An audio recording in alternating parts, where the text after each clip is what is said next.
Sir చెప్పండి. Complaint ఇవ్వాలి. ఏ complaint? Murder. ఎవరు మర్డర్ చేశారు? ఇంకా చేయలేదు సార్, చేయబోతున్నారు. ఎవరు మర్డర్ చేయబోతున్నారు? నన్నే సార్. ఎవరు నిన్ను చంపుతారు? అది కనిపెట్టేదే మీ పని కదా సార్. నువ్వు నిజమే చెప్తున్నావా? అదే సార్ నా విధి.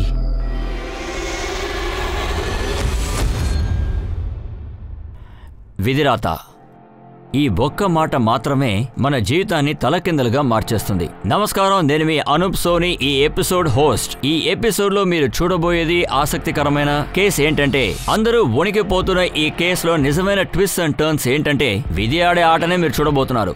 విధి మన అదుపులో అసలు ఎప్పుడుంది గనక.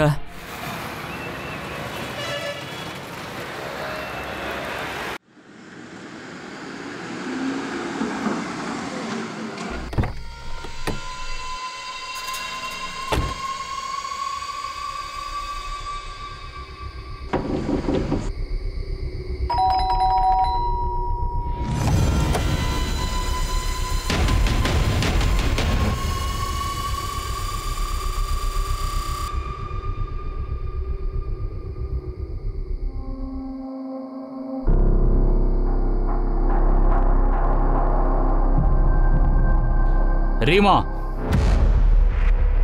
నువ్వు రూమ్కి వెళ్ళు. సరే అన్నయ్య.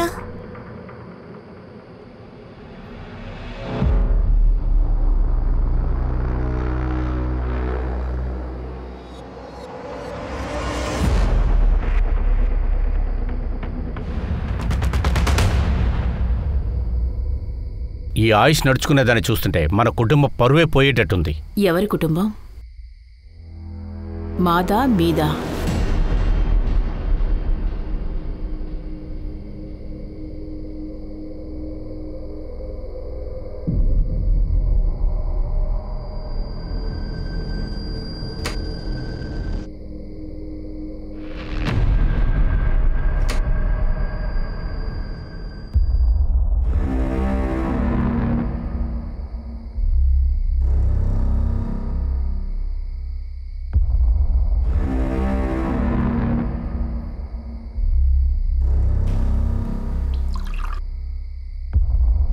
ఏ రీమా, కొంచెం ఐస్ తీసుకొస్తావా? సారీ అంకుల్, ఐస్ తేవడం నేను మర్చిపోయాను. పర్వాలేదమ్మా, ఎవరు తప్పు చేయట్లేదు. వెళ్ళమ్మా, వెళ్ళి రెస్ట్ తీసుకో. అరే జ్వరం లాగుందే, ఉండు, నీకు నేను మందు ఇస్తాను, వెంటనే సరైపోతుంది చూడు. రా రా రా రా.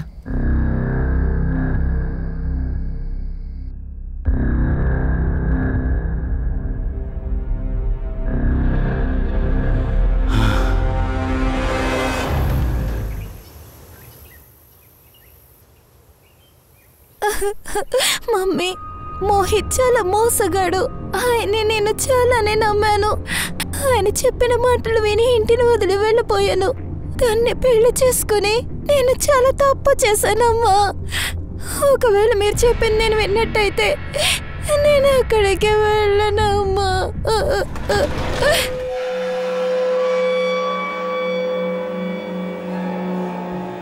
ఏంటి నందిని ఇదంతా? మన ఇద్దరి మధ్యలో కూడా జరిగింది, అందుకోసం ఇంటికి వచ్చేస్తావు ఇక్కడ? సరే పద వెళ్దాం, మా ఇంటికి వెళ్ళిపోదాం రా.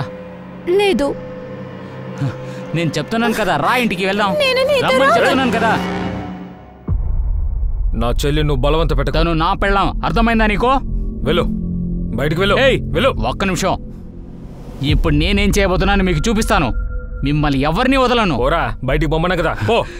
నేను ఎవరిని మీకు చూపిస్తాను రా. హర్షనియ,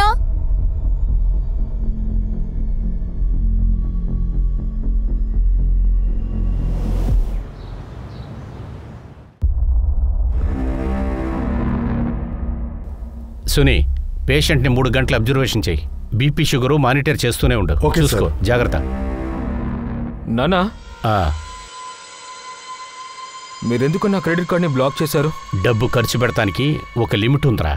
కానీ మీరిచ్చిన లిమిట్లోనే కదా నేను ఖర్చు పెట్టాను. 1 నెల ఖర్చు పెట్టాల్సింది నువ్వు 1 వారంలో ఖర్చు పెడుతున్నావు. నాన్న, నేను చెప్పేది కాస్త. No more arguments. నాన్న, మీకు ఇష్టం వచ్చినట్టు ఎన్ని రోజులు చేయబోతున్నారు?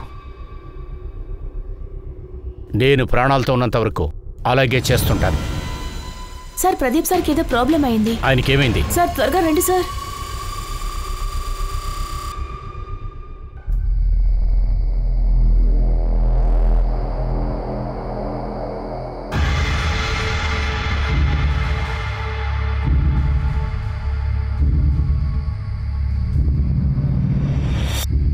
రావయ్యా, వెళ్ళి అక్కడ కూర్చొని మాట్లాడుకుందాం.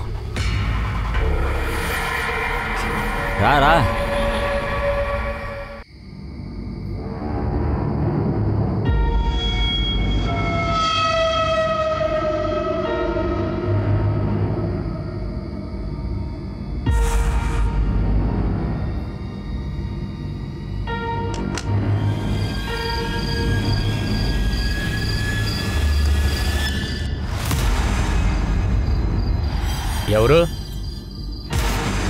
ఎవరు నువ్వు?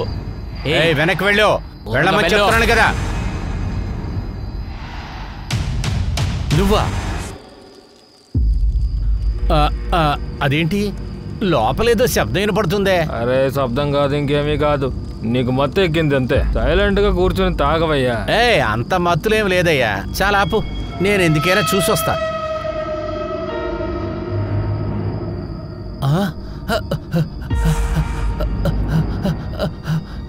మధ్యప్రదేశ్లో ఎంతో ప్రాముఖ్యత చెందిన డాక్టర్ సుజిత్, ఆయన భార్య మాలిని ఇంకా కూతురు నందిని వీళ్ళని జాలి దయ లేకుండా చంపేశారు.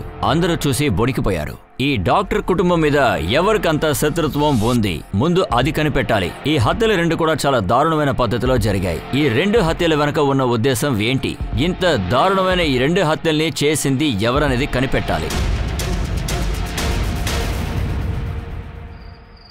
ఇంట్లో ఎవరెవరున్నారు? నేనున్నాను సార్. సుజిత్ కూడా ఇక్కడే ఉన్నాడు సార్. వాడెక్కడా? వాడిక్కడే బయటికి వెళ్ళాడు సార్. నేను ఫోన్ చేస్తే లైన్ వెళ్ళట్లేదు సార్. వేరే ఏదైనా నంబర్ ఉందా? అతని గర్ల్ ఫ్రెండ్ నంబర్ ఉంది సార్.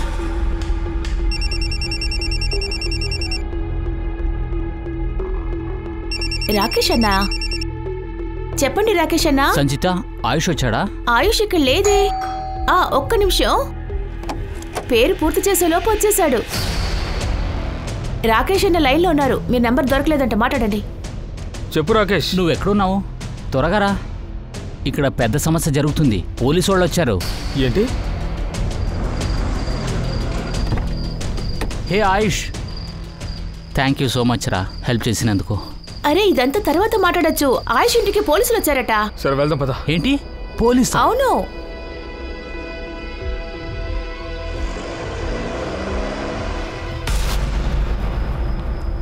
సార్ ఇది ఇక్కడ కింద దొరికింది.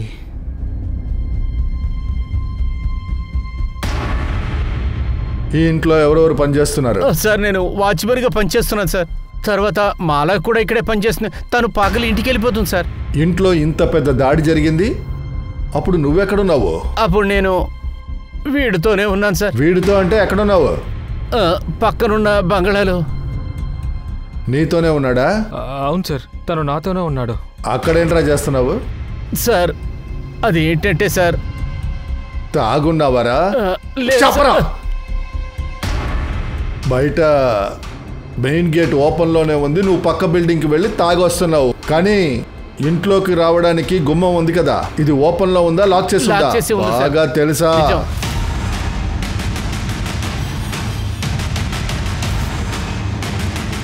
తాళాలు ఎవరెవరి దగ్గర ఉంటాయి? రాజేష్ దగ్గరే ఉంటుంది సార్. ఓనరు సుదీప్ దగ్గర కూడా, అలాగే ఆయుష్ దగ్గర కూడా ఉంటుంది సార్. డాక్టర్ సుదీప్ తాళాలు ఆయన పాకెట్లోనే దొరికాయి సార్. ఇంకా ఎవరెవరి దగ్గర ఈ తాళాలు ఉన్నాయి? మేడం ఎప్పుడు ఇంట్లోనే ఉంటుంది. తర్వాత రంజని అక్కకి పెళ్లి అయిపోయింది సార్, అందువల్ల తాళం చేయి ఆవిడ దగ్గర ఉండదు. అబద్ధం ఆడద్దు. లేదు సార్, అబద్ధాలు ఆడతలేదు. ఇందులో వేరే ఏదో సమస్య ఉంది. ఇంట్లోకి వచ్చి వెళ్లే దారి ఒకటి మాత్రమే.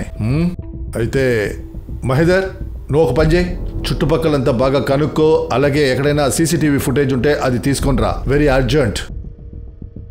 Something is not right. ఈ లాకర్లో ఏముండేవి? సార్ అది మా పూర్వీక నగలు, కొద్దిగా డబ్బు ఉంది అంతే సార్. ఎంత?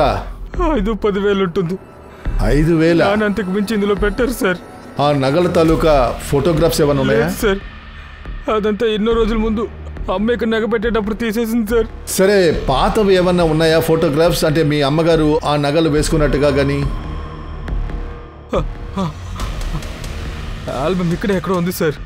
Good good.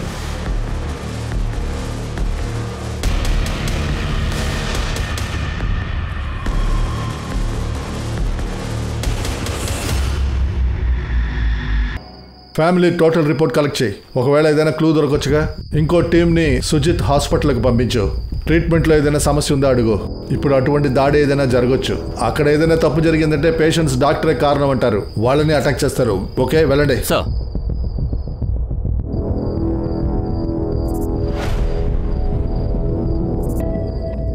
హలో, నేను నీకు షాప్ అడ్రస్ పంపిస్తాను. సాయంత్రం 7 గంటల నుంచి ఈ క్షణం వరకు మొత్తం సీసీటీవీ ఫుటేజ్ కావాలి.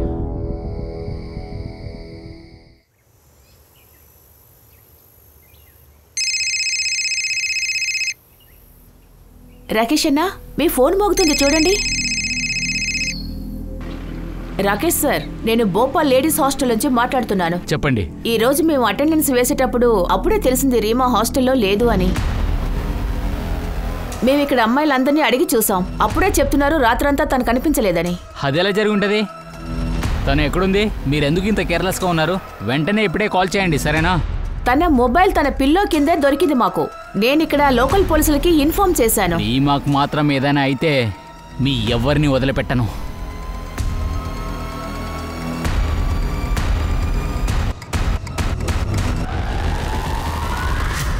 రండి సార్. జై హింద్. వాచ్మెన్ తను అలాగే పక్కింటి వాళ్ళతోనూ మాట్లాడాను సార్. నందిని మోహిత్ని పెళ్లి చేసుకుంది, అది కూడా ఇంట్లోంచి పారిపోయి. అలాగా? అవును సార్. ఇద్దరి మధ్య ఎప్పుడు గొడవలు జరుగుతూ ఉండేవిట. అందుకే నందిని అతన్ని వదిలేసి తన పుట్టింటికి వచ్చేసింది. సార్, పోస్ట్మార్టం రిపోర్ట్ ఇంకా రెడీ అవ్వలేదు. ఉన్న గుర్తులు బట్టి డాక్టర్ ఏమని అంటున్నారంటే కొత్తగా ఏమైనా చేస్తుండాలని అంటున్నారు. ఎందుకంటే ఎలాంటి ప్రొఫెషనల్ క్లియర్ కూడా ఇలాంటి దాడి అసలు చేయరంట.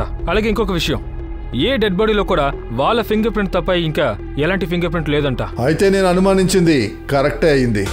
ఇది మాస్ మర్డర్ కానీ లేక దోపిడీ సంఘటన కానీ కాదు. తెలిసిన వాళ్లే చేశారు. ఇందులో ఏదో విషయం ఉంది. Excuse me sir. Hello sir, ఒక ఇన్ఫర్మేషన్ ఉంది సార్. ఒక నిమిషం. చెప్పు సార్. రాకేష్ చెల్లి రీమా ఉంది కదా, తను గర్ల్స్ హాస్టల్ నుంచి కనపడకుండా పోయింది సార్. సార్, నేను ప్రయత్నించాను సార్. అతను చాలా టెన్షన్లో ఉన్నాడు, సరిగ్గా మాట్లాడలేకపోయాను. సరే రండి, మనం వెళ్దాం. Okay sir, let's go boys, come on.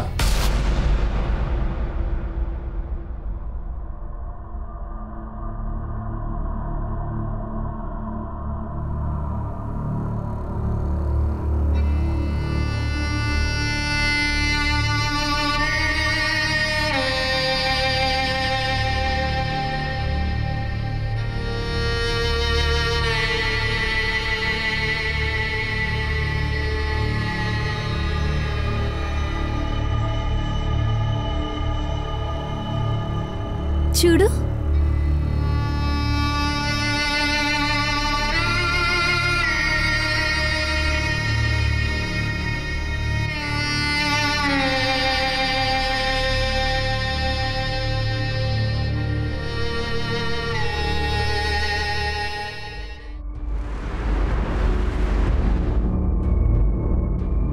Sir మంచిదైంది మీరు వచ్చేసారు సార్. సార్, మా చెల్లి కూడా కనపడట్లేదు భోపాల్ హాస్టల్ నుంచి. మీ చెల్లెలు పేరేంటి? రీమా. ఓ పని చేయి, రీమా ఫోటో తీసుకో. అన్ని పోలీస్ స్టేషన్ని కాంటాక్ట్ చేయి. నీ మొబైల్ పోలీస్ని కాంటాక్ట్ చేయి. ఇంకా ఇన్ఫార్మర్స్కి చెప్పు.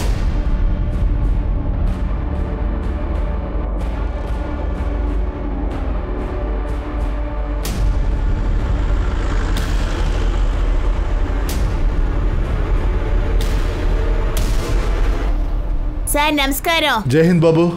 మీరు పోలీస్ ఇన్స్పెక్టరేనా? అవును బాబు. మీకు ఒక లెటర్. లెటరా? ఎవరిచ్చారు?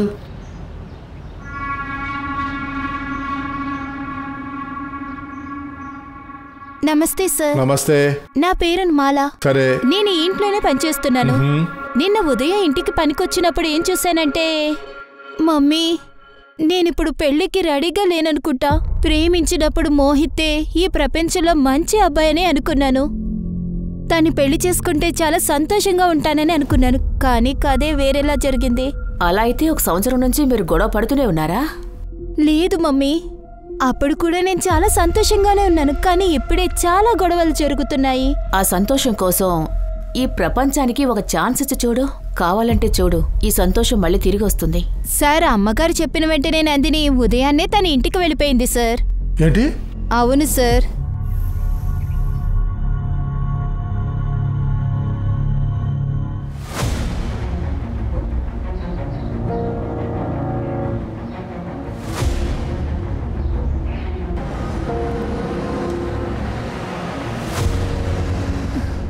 ఎక్స్క్యూజ్ మీ, మీరు నాకు లిఫ్ట్ ఇస్తారా? రండి కూర్చోండి.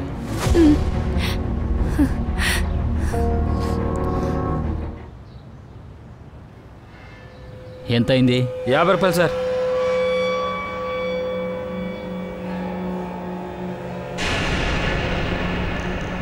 సార్ మీరేంటి ఇక్కడ? మీతో కొంచెం మాట్లాడాలి, వస్తారా? ఖచ్చితంగా లోపల రండి సార్. రండి సార్. సార్ నేను కొంచెం రాత్రి విడిగా ఉన్నాను కాబట్టి రండి సార్, కూర్చోండి సార్. యాక్చువల్గా నేను కలవాలని అనుకున్నాను సార్.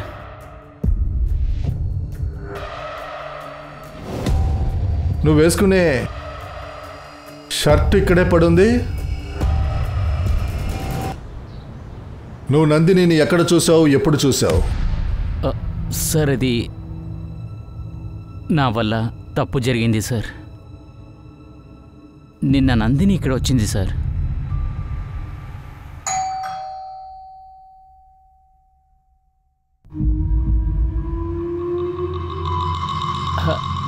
నందిని నువ్వేంటి ఇక్కడ? ఎందుకు? ఇది నా ఇల్లే కదా, నువ్వు నా భర్తే కదా, నేను రాకూడదా ఏంటి? నువ్వు రావచ్చు, కానీ నేనేం చెప్తున్నానంటే పద కూర్చుని మాట్లాడదాం. సరే ఒక విషయం చెప్పు, నువ్వెందుకు షర్ట్ వేసుకోవట్లేదు? క్లైమేట్ చిలుగా ఉంది కదా, కావాలనే చేసుకుంటున్నావా? సరే ఉండు, లగేజ్ పెట్టేస్తాను. నందిని నువ్వు చాలా టైర్డ్ గా ఉంటావు, కూర్చో. నీకేమైంది మోహిత్, ఎందుకు ఇలా చేస్తున్నావు? ఇంకా నా బెడ్రూమ్ లోకి నన్ను ఎందుకు వెళ్ళనివ్వట్లేదు? లగేజ్ పెట్టేస్తాను. నందిని నందిని నేను చెప్పేది విను. అది నందిని.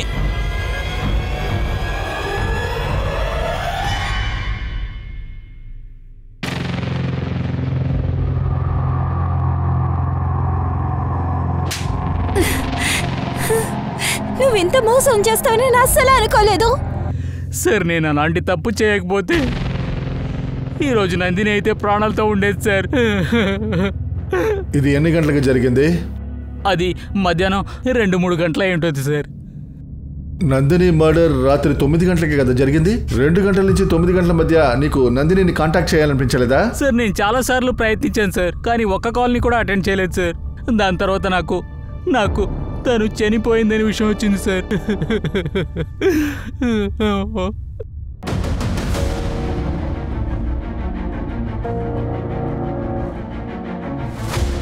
మీరు బానే కదా ఉన్నారు?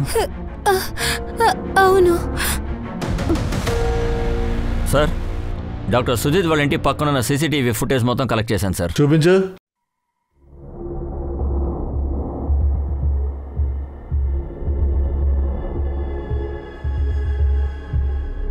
ఇందులో వివరంగా ఏం తెలియట్లేదు. ఆటో రిక్షాలో జనం వచ్చి వెళ్తున్నారు అంతే. ఈ కేసులో దాగి ఉన్న మర్మం అన్క్లియర్గా ఉంది. ఓ పని చేయి, కేసులోని ప్రతి సంఘటనని ఒకదాంతో ఒకటి కలిపి చూడాలి. ఇంతవరకు మనకేం తెలిసింది? పోస్ట్మార్టం రిపోర్ట్ ప్రకారం చూస్తే ఈ మర్డర్ ఒక అన్ప్రొఫెషనల్ అమెచ్యూరే చేశాడు. కానీ జరిగిన రోజున ఇంటి వాచ్మ్యాన్ పక్కింటి వాచ్మ్యాన్తో మందు కొట్టాడు. తలుపులు తెరిసే ఉన్నాయి, కానీ ఫోర్స్ ఎంట్రీ అయినట్టుగా గుర్తులేమీ లేవు. లాకరు ఓపెన్లోనే ఉంది, నగలు కనిపించట్లేదు. ఎవరో దీనికి దోపిడీ సంఘటన రంగు పూద్దాం అనుకుంటున్నారు, కానీ ఉన్న ఎవిడెన్స్ సర్కమ్స్టెన్స్ అన్నీ కూడా ఇవి తప్పని చెప్తున్నాయి. సరే, ఆ డాక్టర్కి ఇంకెవరితోనైనా విరోధంగానే ఉందా? లేదు సార్. హాస్పిటల్లో ఇంకెవరితోనైనా ఇంతకు ముందు గొడవ పడ్డా? సార్ నేను వెళ్ళి హాస్పిటల్లో ఎంక్వైరీ చేశాను. డాక్టర్ సుజిత్ సార్ని దేవుళ్ళ అందరూ చూస్తారు. సార్ ఎప్పుడు ఏ తప్పు చేయలేదు సార్. డయాగ్నోసిస్లోనూ సరే, ఆపరేషన్లోనూ సరే ఆయనకి 100% record sir. Doctor Sujith sir ఈ స్టాఫ్ ని చాలా బాగా చూసుకుంటారు. ఇన్ఫాక్ట్ తన ఫ్యామిలీ లాగే చూసుకుంటారు. డాక్టర్ అంటే హాస్పిటల్ స్టాఫ్ అందరికీ చాలా మర్యాద ఉంది సార్. సో సిడిఆర్ రిపోర్ట్ వచ్చింది. రిపోర్ట్ ప్రకారం చూస్తే ఆ సంఘటన జరిగినప్పుడు ముగిత్ తన ఇంట్లోనే ఉన్నాడు సార్. ఇంకా ఆయుష్ మొబైల్ స్విచ్ ఆఫ్లోనే ఉంది సార్. ఇంకా రాకేష్ ఆ క్షణమే ఇంటికి వచ్చాడు. టైమే కాస్త ముందు వెనకాల. ఆయుష్ మొబైల్ అనుకోకుండా స్విచ్ ఆఫ్ అవ్వలేదు.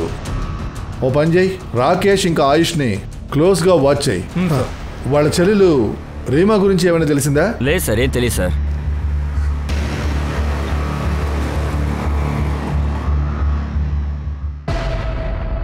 మీరు నన్ను ఎక్కడికి తీసుకువెళ్తున్నారు? అటువైపు వెళ్తే రోడ్ బాగుండదు, అందుకే ఇటువైపు వెళ్తున్నాం. ఇటువైపు వెళ్తే త్వరగా షార్ట్ కట్లో వెళ్ళిపోవచ్చు, త్వరగా వెళ్ళొచ్చు.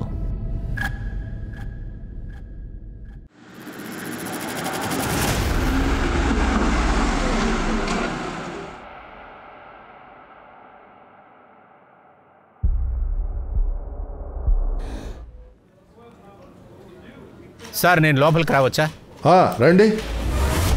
జై హింద్ సార్. జై హింద్. నా పేరు పాండి, పలాసే పోలీస్ స్టేషన్ నుంచి. సరే. డాక్టర్ సుదీప్ గారి కేసు గురించి మా దగ్గర కొన్ని ఇన్ఫర్మేషన్స్. సరే. ఏంటి ఆయుష్ తన మర్డర్ గురించి ఎన్సీ రాశాడా? కంప్లైంట్ రిజిస్టర్ చేశాను సార్. ఏం కంప్లైంట్? మర్డర్. ఎవరిని మర్డర్ చేయబోతున్నా?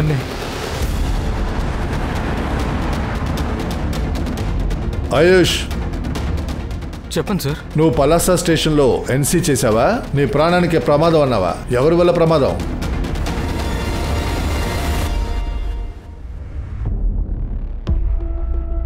ఏమంటున్నావు? నీకు డాక్టర్ సుజిత్ వల్ల ప్రమాదమా? అంటే ఒకవేళ డాక్టర్ సుజిత్ నిన్ను చంపుతారని నువ్వు అతన్ని చంపేశావా? లేదు సార్, ఆయన తలరాతి అతన్ని తీసుకెళ్ళిపోయింది. అదే ఎందుకని అడుగుతున్నా. డాక్టర్ సుజిత్ మీ నాన్నే కదా, ఆయన ఎందుకు నిన్ను చంపాలి? ఆ విషయం నేను మీకు చెప్పలేను సార్. పర్వాలేదు, ఏదైనా సరే మేము కనిపెడతాం కదా. అన్ని రహస్యాలు బయటపడతాయి. మరణం గురించిన రహస్యం, నగలు దోపిడీ అయినది, అన్ని ముసుగుల్ని తీసి పారేస్తా. నిజం అప్పుడు బయటకు వస్తుంది చూడు. నేను అదే ఎదురు చూస్తున్నాను. కానీ నిజం మా చేతికి వచ్చి చేరిందనుకో, అప్పుడు నీ పరిస్థితి ఏంటి? చాలా బాధపడతావు. బాధపడడానికి నా దగ్గర చాలా విషయాలు ఉన్నాయి సార్. అది మీకు చెప్పడం వల్ల ఎలాంటి ఉపయోగం లేదు సార్. ఆయుష్ దేన్నో దాస్తున్నాడు. వాడి ఫ్యామిలీలో ఏదో విషయం ఉంది, అందువల్ల వాడి గురించి ఎన్సీ ఇచ్చాడు. వాడు అన్ని విషయాలు చెప్పలేదు, కానీ చెప్పించాలి. All right, as soon as possible కనిపెట్టండి.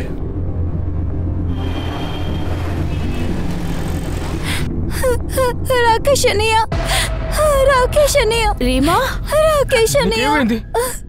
నువ్వు కనిపించట్లేదు. ఇంట్లో అందరూ ఎంత టెన్షన్ పడ్డామో తెలుసా? అంతా ఓకేనేగా? ఆయుష్ ఇలా చూడు.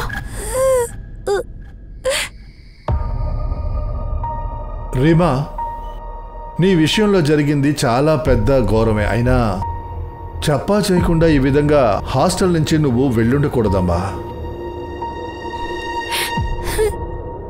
టీవీలో న్యూస్ చూసిన తర్వాతే తెలిసింది ముగ్గురిని చంపేశారని.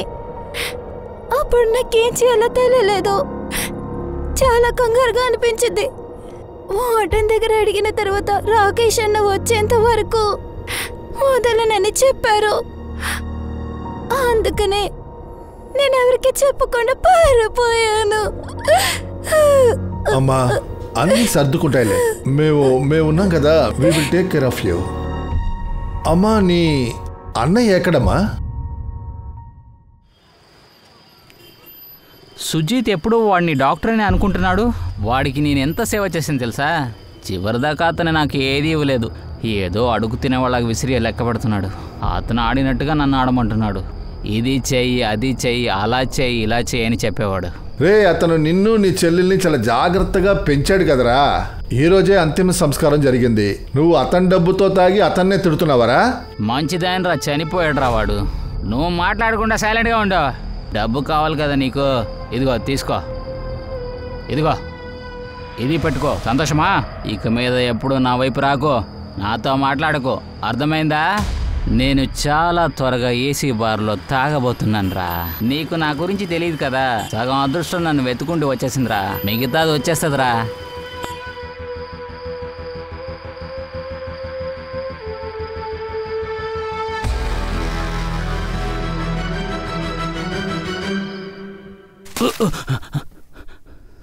మత్తు దిగిందారా?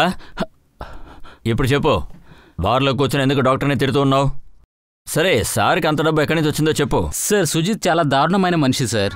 చాలా నీచమైన మనిషి సార్. నా చెల్లి రీమాకు మందులిస్తానని చెప్పి స్లీపింగ్ టాబ్లెట్ ఇచ్చేస్తాడు సార్. సరే, నీకు నేను మందులు ఇస్తాను, వెంటనే సరైపోతుంది చూడు. రా రా రా రా. మధ్యరాత్రిలో అతను రూమ్కి తీసుకెళ్ళి అక్కడ ఇక్కడ అని చేయి పెడతాడు సార్.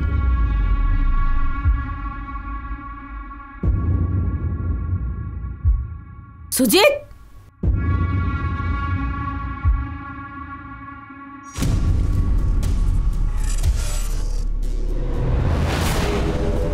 నీ చెల్లెల్ని ఎక్కడికైనా తీసుకువెళ్ళి పెట్టు. అదే గర్ల్స్ హాస్టల్ లాంటివి. అలాగే సుజిత్ ఇక్కడ ప్రవర్తించిన తీరు బయటకెక్కడా చెప్పకు. అందువల్ల ఆయన ఎక్కువగా నమ్మిన వారు మోసపోతారు. సార్, సుజిత్ క్యార్ చూసి వాళ్ళన్న ఎప్పుడు చూసినా తిడుతూ ఉంటాడు సార్. నాకు కూడా అలాగే అనిపించింది సార్. మరి డబ్బు? రీమా హాస్టల్ ఫీజుకి మాలి అంటే డబ్బు ఇచ్చింది సార్. ఇప్పుడు రీమా హాస్టల్ నుంచి తిరిగి వచ్చేసింది. నేను ఆ డబ్బు తీసుకెళ్ళి తాగడానికి మొదలెట్టాను సార్. వీణ్ణి పంపించేయండి. చరిత్ర ఎప్పుడు కూడా ఒక కేసుకి అది చాలా ముఖ్యమైనది అవుతుంది. కేసులో ముఖ్యమైనది హిస్టరీనే కదా. అదే విధంగా డాక్టర్ సుజిత్ హిస్టరీని కొంచెం బయటికి తీసినప్పుడు పోలీసులందరికీ షాకింగ్ గా ఉంది. ఇప్పుడు ఈ కేసులో సంబంధం ఉన్న ప్రతి ఒక్కరి ముసుగు తొలగబోతోంది. అందరూ కూడా వాళ్ళ మొహానికి ఏదో ఒక రకమైన ముసుగేసుకుంటున్నారు. ఎవరి మొహం నిజమైనది, ఎవరిది డమ్మీ, ఇది కనిపెట్టడం పోలీసు వాళ్ళకి పెద్ద సవాలుగా మిగిలింది. అందరికీ కూడా వాళ్ళ లక్ష్యాలు ఉన్నాయి. నిజం ఎవరు చెప్తున్నారు, అబద్ధం ఎవరు చెప్తున్నారు, అది తెలుసుకుని నిజమైన హంతకుడు ఎవరో తెలుసుకోవడానికి పోలీసులకి పెద్ద ఛాలెంజ్ అయింది.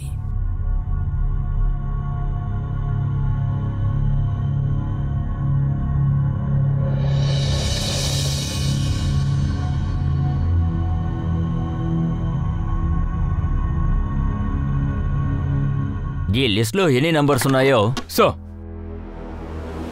డాక్టర్ సుజిత్ హాస్పిటల్ నుంచి అతను అకౌంటెంట్ కాల్ చేశారు. అతను మీతో అర్జెంటుగా మాట్లాడాలంట. షూర్, వెళ్దాం. సార్, నేను ఆ రోజు డాక్టర్ సుజిత్ గారికి 15,50,000 రూపాయల క్యాష్ని బ్యాంకులో డిపాజిట్ చేయమని ఇచ్చి పంపించాను. ఏమైంది ప్రదీప్? అరే, నీకెందుకు చెమట పడుతుంది? ఒక నెల క్రితమే కదా యాంజియో చేశాను నీకు. ఎందుకు నువ్వు ఇంత కేర్లెస్గా ఉన్నావు? ఖచ్చితంగా నీకు బీపీ ఎక్కువగా ఉందనుకుంటా. సిస్టర్, వెంటనే వీడికి అడ్మిషన్ అయ్యింది. వీడికి మెడిసిన్స్ రాసిస్తాను, వెంటనే వాడండి. 3 రోజుల వరకు నువ్వు ఏ పని చేయకూడదు. సార్, కావాలంటే బ్యాంకులో నేను క్యాష్ డిపాజిట్ చేశానా? చాలా పెద్ద అమౌంట్ ఉంది సార్. 15 లక్షలు ఉంది. డబ్బు డిపాజిట్ చేసి తర్వాత అడ్మిట్ బ్యాంకులో డబ్బులు కట్టాలి, అంతేగా? నేను ఇంటికి వెళ్ళి డబ్బులు కడతాను. పద, నాతో పడరా. నాకు హార్ట్ ప్రాబ్లం ఉంది.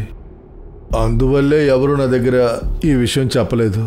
సుజిత్ సార్ ఇంకా వాళ్ళ ఫ్యామిలీని మర్డర్ చేశారన్న విషయం. కానీ ఎప్పుడైతే ఆ విషయం నాకు తెలిసిందో నేను ముందు నా బ్యాంక్ అకౌంట్నే చెక్ చేశాను. కానీ బ్యాంకు స్టేట్మెంట్ని చూస్తుంటే అందులో ఆ 15 లక్షలు పడలేదు. అవును సార్, డాక్టర్ సుజిత్ ఇక్కడికి వచ్చారు క్యాష్ని డిపాజిట్ చేయడం కోసం. కానీ ట్రాన్సాక్షన్ చేసే టైం అయితే అయిపోయింది. అందువల్లే మేము అతని క్యాష్ని డిపాజిట్ చేయలేకపోయాం. ఆయన ఎంత క్యాష్ డిపాజిట్ చేయడానికి వచ్చారు? సార్, దాని గురించి నాకేం చెప్పలేదు. ఎంత అని చెప్పలే. ఆయనతో పాటు ఇంకెవరైనా వచ్చారా, విడిగా వచ్చారా? సార్, అతను ఒంటరిగానే వచ్చారు, ఎవరు రాలేదు. ఏ రోజైతే డాక్టర్ సుజిత్ని చంపారో ఆ రోజు 15 లక్షల రూపాయలు చేత్తో తీసుకొచ్చాడు. ఆ డబ్బు ఎక్కడుంది? 15 లక్షల రూపాయల? సార్, నాన్న అసలు అంత డబ్బు ఇంట్లో పెట్టరు. నేను అడిగింది అర్థం అవ్వలేదా? ఆ 15 లక్షలు ఎక్కడున్నాయి? సార్, నేను నిజం చెప్తున్నాను, దాని గురించి నాకు అసలు ఏం తెలీదు. తెలుసో తెలియకో నువ్వేం తప్పు చేసినా పర్వాలేదు, నేను నిన్ను క్షమించి నేను కాపాడతా. నువ్వు దేనికి భయపడకు, నాకు చెప్పు. సార్, కానీ మీరు ఏ 15 లక్షల గురించి మాట్లాడుతున్నారో నాకు ఆ 15 లక్షల గురించి తెలియదు. నేను ఆ 15 lakhs గురించి మాట్లాడుతున్నా. డాక్టర్ సుజిత్ హాస్పిటల్ నుంచి బయలుదేరి డైరెక్ట్ గా బ్యాంక్ వెళ్ళాడు. ఆ తర్వాత దాన్ని ఇంటికి తీసుకొచ్చాడు.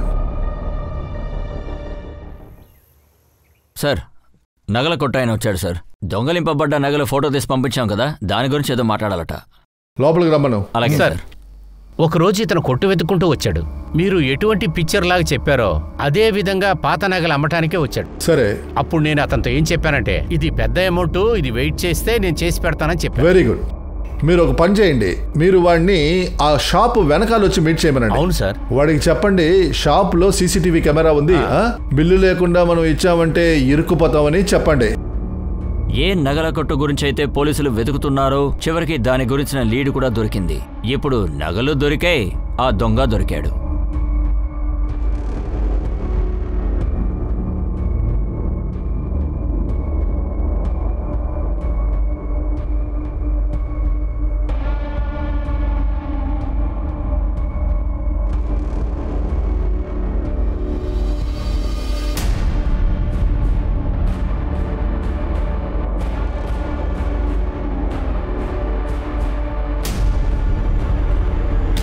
నగలు తీసుకొచ్చావా?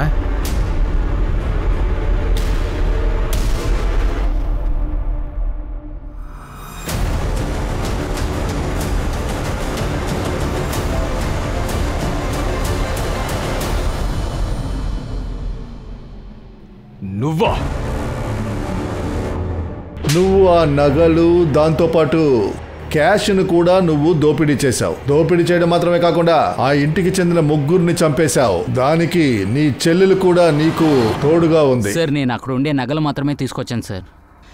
నేను ఎటువంటి మర్డర్ చేయలేదు సార్. అది కాకుండా డబ్బు తీసుకోలేదు సార్. అక్కడ అసలు డబ్బు లేదు సార్. సార్ నేను రీమాని భోపాల్ హాస్టల్లో వదిలేసి వచ్చేటప్పుడు సార్ నేను ఎలాంటి మర్డర్ చేయలేదు సార్. నమ్మండి సార్, నేను మర్డర్ చేయలేదు సార్. వీడిని విచారించాల్సిన స్టైల్లో విచారించండి, మర్డర్ స్టైల్లో విచారించండి. రాకేష్ థింగ్స్ అన్ని చెక్ చేయండి, వాడి చెల్లెల్ని చెక్ చేయండి. రాకేష్ ఎక్కడికి వెళ్ళాడు, ఎవరిని మీట్ చేశాడు, ఎక్కడెక్కడికి వెళ్ళాడు, ఎవరెవరిని మీట్ చేశాడు, అన్ని డీటెయిల్స్ నాకు కావాలి. క్యాష్ ఎక్కడో దాచాడాడు. సంచిత ఇంటిని చెక్ చేయి, ఆ 15 లక్షలు ఎక్కడ పెట్టాడో కనిపెట్టు. ఈ కేసులో చాలా పెద్ద ట్విస్ట్ అనేది ఆ 15 లక్షల రూపాయలే. సిడిఏ రిపోర్ట్ ప్రకారం మర్డర్ జరిగిన రోజున డాక్టర్ సుజిత్ మూవ్మెంట్స్ ఎలా ఉన్నాయి? సార్ డాక్టర్ ముందు హాస్పిటల్ నుంచి బయలుదేరి బ్యాంకుకి వెళ్ళారు సార్. ఆ తర్వాత ఆయన ఇంటికి వెళ్ళారు సార్. ఆయన ఇంట్లో నగలు ఉంచాడు కదా, ఆ విషయం రాకేష్ కి తెలుసు, ఆయుష్ కి తెలుసు. రాకేషే దోపిడీ చేశాడు, కానీ ఆ క్యాష్ ఆ 15 లక్షల రూపాయలు మనకి రాకేష్ దగ్గర నుంచి దొరకలేదు, ఆయుష్ దగ్గర నుంచి దొరకలేదు, సంఘటన జరిగిన రోజున వచ్చిన మోహిత్ దగ్గర నుంచి దొరకలేదు. ఒక పని చేయి మహేందర్, హాస్పిటల్లో బ్యాంకులో ఉన్న సీసీటీవీ ఫుటేజ్ని ఇమీడియట్గా చెక్ చేయి. సార్ మీరు అనుమానించింది నిజమే సార్. డాక్టర్ గారింట్లో చాలా రకాల కన్ఫ్యూషన్స్ ఉన్నాయి. యాక్చువల్లీ ఇతని ఫ్యామిలీలో ఒక రహస్యం ఉంది సార్. అదేమి రహస్యం? ఆయుష్ సుజిత్కి పుట్టినవాడు కాదు. అతని భార్యకి వేరే అఫైర్లో పుట్టినవాడే వీడు. సుజిత్ వాళ్ళ నాన్నగారు హాస్పిటల్లో సీనియర్ డాక్టర్గా ఉండేవాడు. మాలిని తన ప్రేమికుడు వల్ల ప్రెగ్నెంట్ అయింది. వాడు కూడా పారిపోయాడు. కుటుంబ పరువు కాపాడడం కోసం మాలిని వాళ్ళ నాన్న సుజిత్కి పెళ్లి చేసి పెట్టారు. సుజిత్ కూడా ప్రాపర్టీకి ఆశపడి మాలినిని పెళ్లి చేసుకున్నాడు. సుజిత్ మాలినిని సంతోషంగా చూసుకుంటానికి ట్రై చేశాడు, కానీ అదంతా నటనే. కానీ ఆయన మాలిని డబ్బు పెట్టుకొని ఆయన ఎంజాయ్ చేస్తూనే ఉన్నాడు. తర్వాత ఆయన వీల్నామా రాయటం కోసం పిలిచాడు. నేనే ఆ వీల్నామా రాసిచ్చాను. ఆ వీల్నామా ప్రకారం చూస్తే 25 సంవత్సరాలు అయిన తర్వాత ఆయుష్ టోటల్ ప్రాపర్టీకి సొంతవాడైపోతాడు. కొన్ని రోజుల తర్వాత మా నాన్నగారి ఫ్రెండ్ ఈ లోకం నుంచే వెళ్ళిపోయాడు. సుజిత్కి ఈ వీల్నామా గురించి తెలిసింది. ఆ క్షణం నుంచే అతను ఆయుష్ని మాలిని విరోధులుగా చూస్తున్నాడు. ఇదంతా నాకు తెలుసు సార్. మీకు కూడా ఈ విషయం తెలుసుని నాకు తెలుసు. కానీ నిజం ఏమిటంటే మా నాన్న మా అమ్మని అంత దారుణంగా టార్చర్ చేశారు. అందువల్ల మా అమ్మ వేరే జోన్కి వెళ్ళిపోయారు. ఆవిడ ఎవరితోనూ మాట్లాడరు, ఎవరితో ఏమి చెప్పరు కూడా. ఎటువైపు నుంచో చూసినా సరే అతి పెద్దగా అడ్డుగా ఉన్నది అది నేను మాత్రమే. కథ ఇంట్రెస్టింగ్గానే ఉంది, కానీ నువ్వు ఇన్నోసెంట్ అని నిరూపణ అవ్వలేదు. కానీ చాలా పెద్ద సస్పెక్ట్గా మారావు. నువ్వే డాక్టర్ సుజిత్ని చంపావు. కుటుంబంలో అందర్నీ హత్య చేశారు. 18 లక్షల రూపాయలు దొంగతనం చేశారు. అంతేకాదు బాల్య బలాత్కారం కూడా జరిగింది. ఇది చూస్తుంటే ఏమనిపిస్తుందంటే ఇప్పుడు పోలీసులకు ఒక పెద్ద సవాలు మిగిలింది. ఒకదాంతో ఒకటి అన్నిటికీ కలిసి లింకులున్నాయని తెలుస్తోంది. ఇప్పుడు అసలు ప్రశ్న ఏంటంటే పోలీసులు ఈ కేసుని అసలు సాల్వ్ చేయగలరా? ఇక్కడ చూసావా? నమస్కారం సార్. జై హింద్, జై హింద్. పెద్దవాడివయ్యాక ఏమవుతావయ్యా? మీలాగే పోలీస్ అవుతాను. నాలాంటి పోలీస్ అధికారి అవుతావా? షర్ట్లో వేసుకున్న బటన్స్ నే నువ్వు మార్చి మార్చి వేసుకున్నావు. పోలీస్ అంటే చాలా నీట్ గా డ్రెస్ చేసుకోవాలి. అమ్మ పనికి వెళ్ళారు, అందుకే నేను దీన్ని వేసుకున్నాను. నీ ఈ బటన్ ఇతర బటన్స్ తో మ్యాచ్ అవ్వలేదే. ఇది మా మమ్మీ విడిగా కుట్టారు. మీకు ఈ బటన్ ఎక్కడి నుంచి దొరికింది? ఈ కేసులో సస్పెక్ట్స్ పెరుగుతూ పోయారు. సాల్వ్ చేయడానికి చాలా ఇబ్బందిగా ఉంటుంది. ఎంత వెతికినా సరే పోలీసులకి లీడే దొరకట్లేదు. నేరస్తుడు ఈసారి చాలా తెలివిగా గేమ్ ఆడుతున్నాడు. మన పక్కనే ఉంటూ కళ్ళలో మట్టి పోస్తున్నాడు. నీ షర్ట్ ఇక్కడ ఉంది సార్. ఈ బంగ్లా కాంపౌండ్ వాల్ దగ్గర ఈ డ్రెస్ ఆనవాళ్ళు ఉన్నాయి సార్. అందులో బటన్ బాగుంది, అందుకనే అది తీసుకున్నాను. ఆ క్లాత్ ఇంకో పీస్ ఎక్కడ? బటన్ తీసుకుని నేను అక్కడ విసిరేశాను. అయితే వెళ్ళి దాన్ని తీసుకురండి. ఇదిగోండి సార్. సరే మీరు వెళ్ళండి.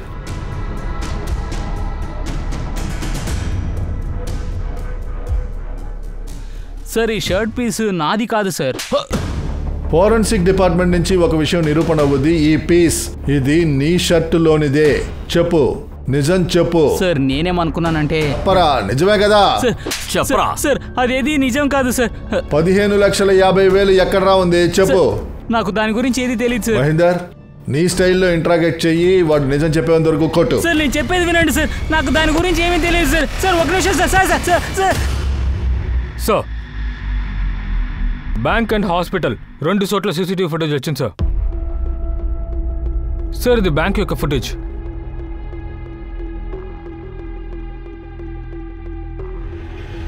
వాడిక్కడేం చేస్తున్నాడు? ముందు వాడిని లేపు, తర్వాత ఈ సిడిఆర్ రిపోర్ట్ తీసుకో, అది చాలా urgent. Sir sir sir sir నన్ను ఎందుకు ఇక్కడ తీసుకొచ్చారు? నేనేం తప్పు చేశాను? ఏం చేశావా? నువ్వు ఆ డబ్బు దొంగలించావు. ఏ డబ్బు సార్? 15,50,000 దొంగలించావు. అది డాక్టర్ సుజిత్ దగ్గర నుంచి దొంగలించావు. ఎక్కడ్రా డబ్బు? సార్ నాకు తెలియదు సార్. నీ అబ్బా తెలీదా? నీకు తెలుసురా, డాక్టర్ సుజిత్ పూర్తిగా 15 లక్షలు క్యాష్ తీసుకొని బ్యాంకుకు వెళ్ళారు. ఆ విషయం నీకు తెలుసా తెలీదా? తెలీదు సార్. మహేందర్ వీడికి ఆ క్లిప్పింగ్ చూపించు.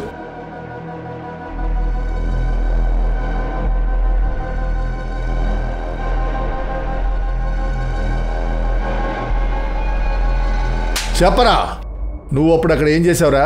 సుజిత్ ఇంట్లో. సార్ అది నేను అక్కడికి వెళ్ళనే లేదు సార్. మా దగ్గర మొత్తం ఎవిడెన్స్ ఉంది, అర్థమైందా? టైం, లొకేషన్ అన్నిటికీ. నీ మొబైల్ తానుగా నడుచుకుంటూ వాళ్ళ ఇంటికి వెళ్ళలేదు కదా? చెప్పరా, చెప్పు. సార్ సార్ నన్ను కొట్టకండి సార్, నేను చెప్పేస్తాను. కొట్టదు సార్, నేను మీకు చెప్పేస్తాను సార్, మొత్తం అంతా మీకు చెప్పేస్తాను సార్. కొట్టదు సార్. సార్ నాకు మందు కొట్టడానికి, డ్రగ్స్ కొట్టడానికి, అలాగే అమ్మాయిల కోసం డబ్బులు ఖర్చు పెట్టడం నాకు చాలా పిచ్చి సార్. అలాగే నాకు చాలా లోన్స్ ఉన్నాయి. నేను ఎవరి దగ్గర లోన్స్ తీసుకున్నానో వాళ్ళు నన్ను చంపడానికి సిద్ధమైపోయారు. నన్ను చంపుతారని వాళ్ళు బెదిరించారు సార్. సార్ నేను బాగా టెన్షన్ అయ్యాను. నాకేం చేయాలని అసలు అర్థం కాలేదు. ఆ టైం సుజిత్ దగ్గర అంత డబ్బుల్ని నేను చూడగానే ఆ మొత్తం డబ్బంతా నాకు దొరికితే నా ప్రాణాన్ని కాపాడుకోవచ్చు అనుకున్నా. నేను రాజేష్ని చాలాసార్లు కలిశాను. అతను తన ఇంటి తాళాన్ని, అతని కారు కీచైన్తో పాటే ఆ తాళాన్ని కూడా పెట్టుకుంటారా? అప్పుడే నేను ప్లాన్ చేశాను సార్. ఏదో ఒక విధంగా ఐషు కార్ని నేను తీసుకున్నాను. ఎవరు లేని ప్రదేశంలో కార్ని పార్క్ చేశాను. నేను కత్తి తీసుకున్నాను. మంకీ క్యాప్ వేసుకుని సుజిత్ అంకుల్ ఇంటికి చొరబడ్డాను. తాళంతో తలుపు తెరిచాను. తిన్నగా అతని రూమ్కి వెళ్ళాను. నేను తలుపు తెరిచి చూసినప్పుడు ఎదురు చూడని విధంగా సుజిత్ అంకుల్ అక్కడే ఉన్నారు. ఏయ్ వెనక్కెళ్ళమని చెప్తున్నానుగా. నువ్వా ఎన్నాళ్ళ నుంచి పని చేస్తున్నావు? రేయ్ పోరా. అతను నా ముఖాన్ని చూశాడు సార్. ఆ సమయంలో అతన్ని నేను చంపకపోతే అప్పుడు తను అందరికీ నా పేరు చెప్పేస్తాడు. కాపాడండి, నందిని. అతను చంపాల్సిన పరిస్థితి వచ్చింది సార్. ఇవ్వను. ఆ బ్యాగ్ నాకు ఇవ్వు. నేను ఇవ్వను. ఇవ్వను కదా.